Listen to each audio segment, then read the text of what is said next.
Fair, peaceful এবং festive হবে, উৎসব মুখর হবে। এবং আমরা মনে করি পুরো বাংলাদেশের সমস্ত মানুষ যারা যেই ভোটার হয়েছেন তিনি ভোট কেন্দ্রে আসবেন, তার ফ্যামিলি নিয়ে আসবেন, নিয়ে এসে ভোট দিয়ে যাবেন। ফ্যামিলি অবশ্যই ভোট কেন্দ্রে যাবেন না যারা ভোটার না, বাট সবাই মিলে উৎসব মুখর পরিবেশে আমরা এই ইলেকশনটাকে সেলিব্রেট করবে। এবং ইলেকশনটা আমরা মনে করছি যে খুব ভালো ইলেকশন হবে, প্রচুর ভালো টার্ন আউট হবে। তার জন্য যা যা করার ইন্টারিম গভর্নমেন্ট করছে, প্রায় প্রতিদিনই ইলেকশন নিয়ে কিছু না কিছু মিটিং হচ্ছে। এটার প্রস্তুতি কেমন নেওয়া যায়, সিকিউরিটি সিচুয়েশন কিভাবে ঠিক, সিকিউরিটি যাতে ঠিক থাকে, সবকিছু সিকিউরিটি, সেফটি, এবং যাতে ক্যান্ডিডেটরা ভালো মতো ক্যাম্পেইন করতে পারেন, সবার জন্য যাতে লেভেল প্লেইং ফিল্ড থাকে, সেটা নিয়ে ইলেকশন কমিশন, আমাদের গভর্নমেন্ট সবাই কাজ করছে।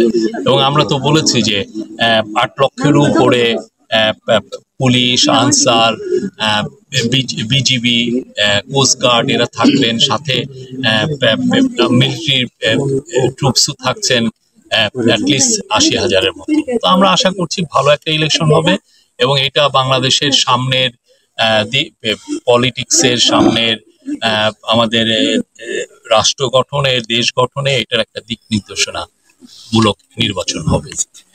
আমরা দেখলাম যে অলরেডি ওনারা নতুন করে ড্রয়িং করেছেন, অ্যালাইনমেন্টটাও চেঞ্জ করেছেন, ফলে এখন কবি যেখানে জন্মগ্রহণ করেছেন, কবির যেটা বাড়ি, তার থেকে এখন 50 ফিট দূরে দিয়ে রেল লাইন যাচ্ছে, উপর দিয়ে রেল লাইন যাচ্ছে, নিচেও টাচ করবে না।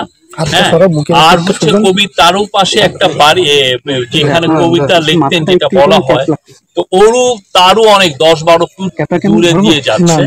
তো ফলে এই পুরো বাড়িটাই প্রোটেকশন থাকবে এবং বাড়ির চারপাশ দিয়ে, বাড়ির পাশ দিয়ে দেয়ালও টেনে দেওয়া হবে, যাতে এই ঐতিহ্য আমাদের মুসলিম রেনেসাঁর কবি ফারুক আহমেদের বাড়ি যাতে পুরোপুরি প্রোটেক্টেড থাকে, ঐতিহ্যের সাথে সংরক্ষিত থাকে। এই বিষয়ে মাগুরার ডিসি উনিও কাজ করছেন। আজকে আপনারা দেখেছেন ড্রয়িংটা, ওনারা যে নতুন যে ড্রয়িং করেছেন, উনি আজকে এই যে আপনারা দেখেন ড্রয়িংটাও নতুন ড্রয়িং এসছে, নতুন ড্রয়িং হয়ে গেছে। এবং হোপফুলি আপনারা যখন আগামী এই বছরই কাজ শেষ হবে, আগামী বছর যখন কাজ শেষ হবে, আপনারা দেখবেন যে ঠিক কবির বাড়ির পাশ দিয়ে এটা গেছে এবং কবির বাড়ি সম্পূর্ণ সংরক্ষিত থাকছে।